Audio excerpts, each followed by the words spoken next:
the B Plus Wrestling Podcast. The Moose. You might not be an A, but you are a B plus. Check it out! Here we go! You wanna mess with us? 'Cause we're steady on the ground, steady on the ground. Good afternoon, ladies and gentlemen out there in the B Plus land. It is me, Mr. Mysterious, and usually, two things. Usually you're listening to the Impact Zone, and you're usually listening to me with my lovely co-host, Greg. Two things. Along with this week, in the tradition that is the Viking Experience, we have since changed this episode of the Impact Zone. We are now the Impact Experience going into this Easter weekend. So happy Easter weekend, everybody. Hope you're filled to the brim with chocolates. Hope you have your belly stuffed.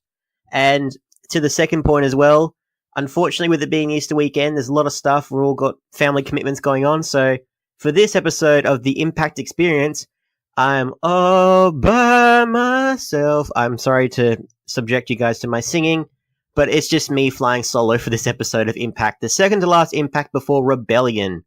So I'm going to do my best to cover the April 19th edition of Impact Wrestling. A lot of stuff here. Last week was left much to be desired. We kind of, Greg and I attribute it to the check engine light being on the road to Rebellion. I can't say it's still on now. I think it's flickered off for this moment, but it can go back on at any moment. That's my quick summary of this episode of Impact, but we'll break it down for you guys as always. So we had a nice little previously to start off with, since we had the time to talk about this. The previouslys on Impact are usually pretty solid. They make everything seem like their weird decisions are all part of the plan. Like, they've always got a plan sorted, even though it looks like complete, utter chaos. The Joker could probably understand half the stuff they're doing, but for us, we need to look at the previously just to get into the mindset that is the backstage Impact team. So they've run through the diabolical plot that to screw Brian Cage out of his opportunities at the world title time and time again. And I love how they did it. It was very eerie, like a nice little 2-minute thing, and it made Johnny Impact seem somewhat of a mastermind, somewhat intimidating. So we'll see if we can continue that on, because if you're a regular listener to the Impact Zone or the Impact Experience, we're not really fans of Johnny Impact and his take on being a vindictive heel. But nevertheless, let's get on. So we started out, as we always do with Impact, straight into it with some action. We had Scarlett Bordeaux and Fala Bar, the Bar in the Bay, I'm going to call it, versus the Desi Hit Squad of Rohit Raju and Raj Singh, accompanied by Garma Singh for a little bit, in this mixed tag team match. You usually expect a lot of high-flying action to start off with Impact Wrestling. That's what we've kind of grown accustomed to. And you know what? I enjoyed this. Like, it was exploitative on the part of Scarlett, but she plays it off really well. Scarlett's doing Scarlett stuff. She's just doing her own thing. And she had a really great showing. Of course, the Desi Hit Squad in the past have not been very... they've been the whole women stay in the kitchen thing. They've done that. I think the last time they confronted her was when Scott Steiner came around to do a lap dance, to watch Scarlett do a lap dance. My apologies. So they've had history, and yeah, apparently they remind her of Glenn Gilberti. So she's undefeated, guys. And this instance, yeah, she's 2-0. The Bar and the Bay are on fire. I'm wondering what happened to KM. If KM's injured, or they're trying to do something different with this, I'm very confused. They have a nice little Fala Bar does a little, like, he's got a little beat going on to it, like he's like doing a thing and he just points to Scarlett, and they have a little bit of chemistry there. I like that. It's not the whole a couple months ago where it's like KM and Fala Bar are talking and he's not sure how to talk to women, but now he's a bit of a player, like Fala Bar. Like, we need to learn the language of bar. It's clearly the language of love. Like, I need to learn, guys. Please teach me. But in terms of the match, no, it's pretty straightforward. The Desi Hit Squad, they attack Fala from behind, but Fala fights back. He does a big double clothesline. Scarlett gets a bit of offense here as well. It's not a big one-sided thing. So once the Desi Hit Squad, they get over the whole, I'm fighting a woman, whatever shall I do? So they do the whole, like, Scarlett launches herself off the top rope to the floor. She does this big crossbody after Scarlett helps Fala Bar. Like, she opens the ropes and he does a massive suicide dive. It was really good double team moves there. Scarlet, of course, does her little the Umaga bump that she does, that Fala Bar does as well. Rahit wanted Scarlet in the corner to do the same thing. Of course, he's being being a bit perverted, and like with the commentary by Don Callis, that doesn't really help much. But of course, she just said, "Okay, cover your eyes," and sure enough, like standard Rikishi moment, we get Fala Bar instead. He gets a nice little stink face, and we end with Fala Bar and Scarlet doing a tandem bonsai drop. This actually was a pretty cool finish. I'm actually pretty impressed with that one. So they score the pinfall for that one. 1, 2, 3. Scarlet and Fala Bar, the new tag team going into Rebellion. I'm curious, with all these different tag teams that they've got going, if they're actually going to invest more time in Fala Bar and Scarlet Bordeaux, if KM's kind of gonna get tossed to the side. I'm really curious what's happening there, because Impact Wrestling is a revolving door of talent. There's new people signing in, there's new people leaving. It's a mess, and for how I don't know, but Impact still keep on rolling. The next match we have is, of course, Moose versus Dez, with the Rascals accompanying him, Trey and Wentz. So this is the final match between the Rascals and Moose. Of course, Moose is being embarrassed by the Rascals because he struck out with Melissa Santos, who's in a relationship with Brian Cage. I don't know what you're expecting, Moose, but he was embarrassed, and he systematically picked apart the Rascals, and Dez was the last piece of the puzzle. Moose, this is a good match, like compared to the other matches that we've had. Really weirdly, like, because Trey is the leader of the Rascals, and he is of all of them the most athletic, but strangely, he's had the worst match against Moose. Wentz was a little better because he actually gave Moose a bit more offense and a bit more to show that he is this dominant man. And now Dez, it's about the same, but of course the Rascals actually help out this time. So Moose hits this devastating snake eyes. I'm not going to lie, it was pretty cool. Moose does this lot of offense here, like big clotheslines. It's pretty much, he's done this every week where the Rascals have gone for like an Inseguri or Huracarana. He's caught them either on the outside or in the ring. He tosses them around like ragdoll. He does like the makeshift power bomb. He'll throw them into the steel steps. Pretty much all the stuff he's been doing for the past few weeks. It's different, but the good thing about this match is the fact that the Rascals actually pick up the victory. So there's a little bit of a kerfuffle. Trey distracts Moose, allowing Wentz to hit him with a kick from the apron. Dez rolls up the big man to score the biggest upset the Rascals have had. And I love how Moose kicked him out after the pinfall, because the force from it, he just literally catapulted him out of the ring. It was very just like, you got this, but damn, that Moose is angry. And yeah, rightfully so. So we'll see what happens there, because yeah, we did have a bit of backstage thing here with Eli Drake and Eddie Edwards there on the same page for now. Spoilers. They're saying they're going to win the tag team championships, but we all know, as we mentioned last week, Eli Drake is coming out the door. Either this was his last Impact episode, or I feel like we've got maybe one more episode to wrap things up. I'm hoping one more episode, just to give a little bit more momentum going for Eddie Edwards going forward. But we'll get into that a little bit later. Another backstage segment we had was Kira Hogan. She found Rosemary. She's just doing her own thing. Whether we're in the undead realm, she just kind of appears out of nowhere. I'll roll with it. But Rosemary's telling Hogan to go away. They argue about Allie. And I feel like that they're just going to keep calling Allie Bunny, just to avoid any infringement issues now with Allie being a part of All Elite Wrestling. So they can keep calling her Bunny, and they can keep the storyline going, so long it just doesn't make any issues with All Elite Wrestling. So I like that. It's very clever. But yeah, they argue about what happened. Hogan tells Rosemary that as long as there is two of them here, there will be two of them in this fight. Kira Hogan is dead set on getting involved in all this supernatural mess. It's I'm not sure what exactly she's going for here, because does she want to be a tag team partner with her to face off against Su Yung and the Undead Brides again and make this a makeshift undead war again? Is she going to become part of the undead realm herself? She kind of inserted herself forcefully in this storyline. The fact that I won't be put aside. I don't care how weird this shit is. I'm going to be here no matter what. It's very, I'm not saying irritating, but it's starting to get there. I'm starting to scratch my head at just how persistent she is. But Rosemary is just saying, so be it, and just beats the crap out of her, starts choking her with her chain, because she's got a chain around her neck because reasons. Rosemary says that now there's only one of them, even though Kira Hogan, she didn't pass out, she just starts coughing, and she's just there at the back of the Impact Wrestling Zone. So clearly she's out of action for at least a week, maybe, the way that Rosemary described it.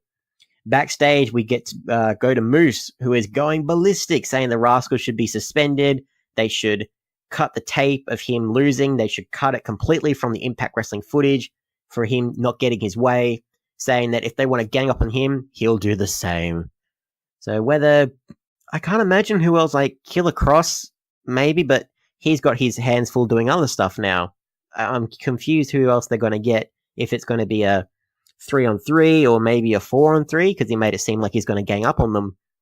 I don't expect Moose to really need that much backup, because he's Moose. They want to make him that this is this big former footballer who has got all the muscles. Like, it boggles the mind. It boggles the mind, ladies and gentlemen. So after all that exchange, we have Tessa Blanchard sends a message to Gail Kim by vandalizing her husband's restaurant. Now, up until this point, like Greg and I, we've been saying, like, Tessa's kind of been in the right this whole time. And this segment was just meant to prove that, no, Tessa's just being a bitch right now. And I love that she goes to this restaurant and she expects everyone to know who Gail Kim is. Like, I don't think anyone's told Tessa that people don't usually use their real names in wrestling. Some people do. But more often than not, they like to keep a wrestling name, a wrestling persona to kind of separate the two lives. But yeah, she's saying, like, I'm looking for Gail Kim's husband, and naturally everyone's just like, who are you and why are you interrupting my dinner? But she's on a roll. Blanchard is saying that she's going to be a Hall of Famer, and Kim can't stand that. Blanchard is the best women's wrestler on the planet. And yeah, she's at Kim's husband's, like, Robert Irving's restaurant, I think it was the name. But yeah, she causes a scene. She goes into the back saying, like, I know where I'm going. I go where I want. I don't need no man, all this stuff. Kim tells Melissa backstage, like, so after she's made a mess of the kitchen, and can I say, there's a chef there. The worst acting with having food being dumped on you. He's trying so hard not to laugh. It's very distracting. Tessa is, like, playing it off like a champ. She's just putting, like, more sauce and food and grime on him, on his nice white shirt, on his nice, like, chef's outfit. But he's just like, looks like he's trying to laugh and trying to be shocked at the same time, and he's failing at both. It's very sad. So, very weird segment, trying to make us all hate Tessa. Like, I'm still for her. I can't explain it. Like, just because it's just the narrative that Impact Wrestling is trying to change. Like, it's just, we kind of see right through it. Just because probably just because I'm a mark, to be fair. But yeah, I'm a mark with a microphone, so be it. Backstage, Kim tells Melissa Santos that when she looks at Tessa Blanchard, she sees herself. Pressing charges is not going to teach her a lesson. I think it would. I think, like, damage her property, you know, like, maybe get a little, like, sue her for a bit of damage, like, bit more money to repair the place, you know, like, for the customers that you could have left, like, some damages, some defamation acts. Like, come on, Kim, get creative here. But no, Kim's like, nope, forget the law. The only way to deal with it is with a match at Rebellion. Wrestling logic, ladies and gentlemen, wrestling logic. The next match we have is Madman Fulton in his singles debut, accompanied by Sami Callihan versus Tommy Dreamer. Tommy has this interesting backstage interview where he kind of references Madman's past without mentioning WWE and his history with NXT. He says sanity, but he plays it off like he's talking about, no, his mental sanity, not like, oh, he was kicked out of sanity. I think that's the way he phrased it. Kicked out of sanity. Very, very cleverly done. And I don't think it matters too much now, because sanity is kind of broken up now with the draft. Like, Eric Young's on Raw, but we're talking about the Impact Zone here. I apologize. The Impact Experience. This is what you get. Just things that don't make sense, things that we try and make sense of. That's what you get here on the Impact Experience. Promotional consideration paid for by the following. Hey guys, just a reminder, if you want to hear all of these wonderful B Plus podcast episodes completely ad-free, make sure you head over to Patreon or Podbean, where we are the featured podcast this week. You can subscribe for as little as $1 a month, up to $10 a month, where anything you want to help us with, it really helps out. It's going to help us grow the site. It's going to help us redesign some things, and everything that we get through this and through the advertising as well is all going straight back into the podcast so that we can get Aussie Graps out there for the rest of the world to hear about, for the rest of the world to see, so we can grow this mission of watch global, support local, and build indie wrestling.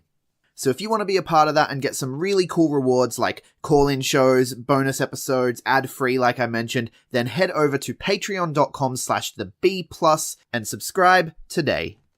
Hey everyone, just want to take a second to tell you about one of our new sponsors, Outbreak Nutrition. Outbreak Nutrition are creating supplements for survival, sharper minds, quicker reflexes, all the energy you need to take your performance to the next level, whether that be on the field, in the gym, on the gaming field. That's right, they have specifically designed gaming supplements as well to help you focus on those late night sessions. They even sell coffee, you guys, at Outbreak Nutrition. You can get coffee pods, you can get coffee beans, you can get supplements for the bedroom as well if you want to enhance your performance there. These are performance enhancing supplements for every aspect of your life, specifically designed by gamers, for gamers, to stay fit and healthy in the gym, to stay sharp and focused on the game, and to dominate in all areas of life. So check out outbreaknutrition.com, and for being a listener of our podcast, they will give you 10% off your order when you enter the code B+. That is BPLUS at checkout.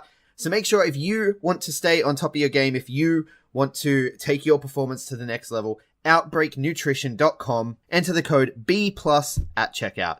Man Fulton. So this is his debut singles match. Fulton chokes Dreamer on the ropes. Dreamer strikes back with a few punches and stuff, but Fulton, he's the big man. He's shrugging it off. Dreamer sends Fulton out to the outside with the head scissors.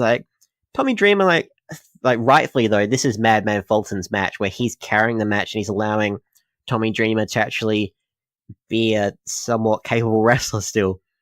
And of course, there's a little spit spot where he sprays him on the outside. Stuff you've always seen before. Dreamer does the cutter. Fulton Atomic drops Dreamer onto the steel guardrail, which, that looked like it legitimately hurt. Even with a cut, man, that looked like Dreamer just sold that really well. I'm really impressed with him. But yeah, Dreamer fired up. He lands the Dream combo. He does the cutter, as I mentioned. Fulton kicked out. Dreamer lands a DDT. He goes for the kendo stick. I don't know if it was Kenny or they leave Kenny under the ring. I'm not very familiar with Eddie Edwards, but Dreamer grabs a kendo stick from under the ring. It looks like he's going to try and hit Madman with it, but Fulton hits him with a modified End of Days. Depending on, this is me being, petty, but it looked like he might have actually hit him on the actual kendo stick with his End of Days finisher, in which case Tommy Dreamer is technically the winner by DQ. But no, the referee thought, okay, just he roll with it. 1, 2, 3, Madman Fulton in pretty impressive fashion dismantles Tommy Dreamer, as you can be expected. After the match, OVE hits the ring and attacks Tommy Dreamer. Willie Mack makes the save. Callahan runs down to attack Willie Mack. Rich Swann appears, does his awesome double cutter on the Chris brothers. Callahan grabs Swann and hits a pile driver. He does the thumbs up, thumbs down. Swann sells it so well, he just jumps in the air. The Chris brothers hold Swann as Callahan traps Dreamer's arm in a chair, and Callahan hits him with the back, saying hey, he loves Rich Swann before striking him as well. OVE are unstoppable, going into Rebellion. Of course, we've got another week of Impact, so who knows? Maybe we can see some stuff there. Backstage, we have a little bit of a segment break. Swann thanks Mac for having his back. After Swann leaves, who comes out but Killer Cross? Now, as much as I want him to keep talking about Jazz, because there was hypnotic the way he talked about it last time. I'm very impressed. No, he's not talking about Jazz, but he's just can you hear the music, Willie Mack? He's just reminding him that he's always saving Rich Swann. And Mac tells Cross to just, shut up about Jazz because I'm about to hippity hop on your ass. It sounded so corny, but if it was anyone else but Willie Mack, it would have sounded bad. But Willie Mack is just so charismatic. He brushes it off. And he's saying that he'll meet him in the ring next week, son. And Killer Cross is just like, did you just call me son? And like, just as the Willie Max out the door, it's like, yep. It's a weird line that Killer Cross has between psychotic and comedic. Like I said, I just want to hear him talk more about jazz. It's just very weird, his whole aura about him. I can't explain it. We had Taya Valkyrie versus Madison Rayne, or did we? Pretty much, because the Queen Bee, she's dead set for a match. She's fresh off her victory against Tessa Blanchard after a roll-up. Valkyrie tries to leave, pretty much. She does a promo about how Canada's so bad and just like, I'm sorry about that. And she's really trying to make the crowd hate her. And it's working because she is being like, her as a heel is great. Like, she can just naturally tap into that. But yeah, she tries to leave the ring saying like, I'm not doing this. Bye-bye, everybody. But Rain grabs her before she can get out of the ring. Valkyrie grabs her title, tries to leave again. Jordan Grace comes out. So this only went for about 3-4 minutes, which kind of sucks. So you're looking at the highlights on Impact's YouTube channel. It's the whole match. It's pretty much the whole match. Jordan Grace runs down the ramp and tosses Valkyrie back into the ring. Rain rolls up Valkyrie for the win. 1, 2, 3. Madison Rayne has got a little bit of a winning streak going on between now the Knockouts champion. So maybe she can play that card later on down the line saying, I've earned myself a Knockouts championship match down the line if Jordan Grace wins or if Taya retains. Who knows, ladies and gentlemen? Who knows? And, of course, in Los Angeles, we cut to Rolando Menendez, investigative reporter. I'm not a fan of him. Interestingly enough, like, despite him not being anywhere on Impact last week, last week's episode, I felt was so bad, but the one saving grace for it last week was that there was no Rolando Menendez. But this week, we can't be saved from him. He's here. Although, it wasn't too bad because he's not trying to say that he's got an interview and like people tell him to piss off. He's actually been invited into Johnny Impact's home. So it's a proper backstage interview. Like, why can't we have more of that Menendez, you slime ball? But this promo, funnily enough, because Greg and I talk about like Johnny Impact, as I mentioned at the start, this promo is what I've wanted personally from Johnny Impact all along. This is how he should have been from the freaking start, because it's partly comedic because Johnny Bravo, the head ref, is actually there. He's Johnny's pool boy. He's in the background casually in this like big bright pink Hawaiian shirt, and Johnny Impact just sells it off easily, just like, he's whatever I need him to be. Like, well, he's a pool boy. He's whatever I need him to be. And despite that, so Impact saying how he's smarter than Cage, like, he does this really solid promo saying like, you can't comprehend all the stuff, and if I can get to this senior ref, I can get to your girlfriend, I can get to your mum, your siblings, like your niece, your nephew. This was really good. He's a legitimate slime ball of a heel, and he's smart, he's devastating. Keep this up. Like, it's weird how his demeanor and his attitude changes when he's with his wife. How it's more just high school bully, just like being just cocky and pretending to be sympathetic, and just like when really he's being a dick. But this is like intimidating. This is like Killer Cross levels talking jazz. Like, I'm not going to give up on that point, guys, ladies and gentlemen.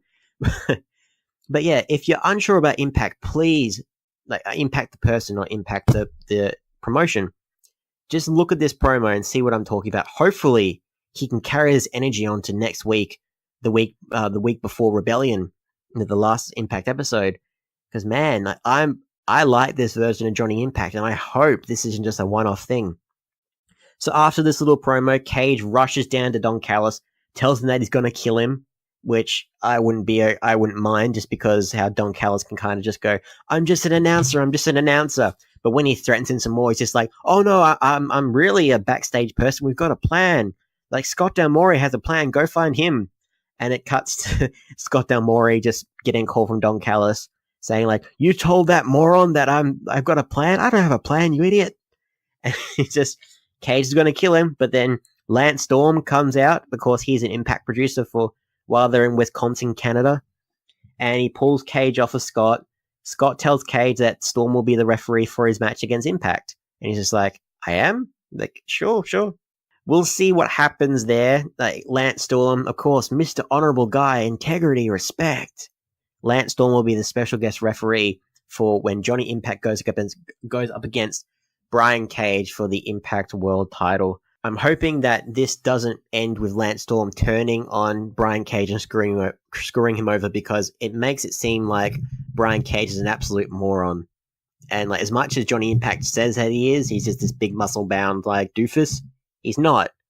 But you keep this up, you make it seem like he is. Brian Cage could just like go to another promotion, because I don't know how he's going to recover if he doesn't claim the world title. What they're going to do with him, like if they're going to make him have another X Division run.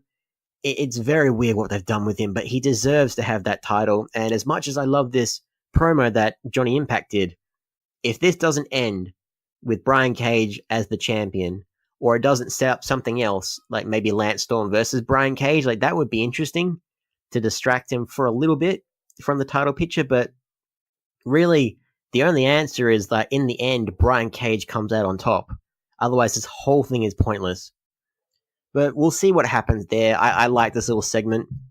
And then we have the main event, which only went for about 5 minutes. Like, seriously, Impact Wrestling, do you know that you have the Lucha Brothers, the best tag team in the world right now? You have them out for 5 minutes to do a title match, which we kind of already knew they were going to win anyways, but that's neither here nor there. So, the Impact main event, tag team titles on the line, the Lucha Brothers up against Eddie Edwards and Eli Drake. In this 5 minutes, despite being a quick match, like, these guys did all their spots. It was like high flying, it was energetic. Eli and Eddie, they looked like they pulled out some really good double teams. It showed the progression they've had for the past few weeks, how they've actually become a cohesive unit, or so we think.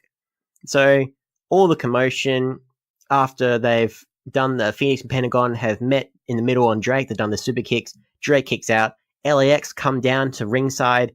Phoenix fights them off. Drake rolls up to Pentagon, but Pentagon barely kicks out. Phoenix and Pentagon hit the double stomp Pentagon driver combo for the win. Of course, the Lucha Brothers retain. And then they brawl with LAX all the way out the entrance ramp. Children. Absolute children. Like, every single week, they're brawling all the way up the ramp outside the backstage area. They're continually just fighting around. Like, thankfully, Conan wasn't there as well, because otherwise it would just be another repetitive thing. But yeah, after the match, Eddie Edwards helps Eli Drake up. They're just like, gosh darn it, we didn't win, you know? Edwards and Drake hug, and as they're leaving the ring, like, Drake attacks Edwards. And Eli Drake beats Edward down with Kenny, with the kendo stick, merciless, vindictive, unrelenting. What a twist, guys. Like, we kind of knew they would have to split up the team with the news that Eli Drake was leaving. I'm hoping, like, next week we can actually say that I'm going to, like, put your career on the line right now next week.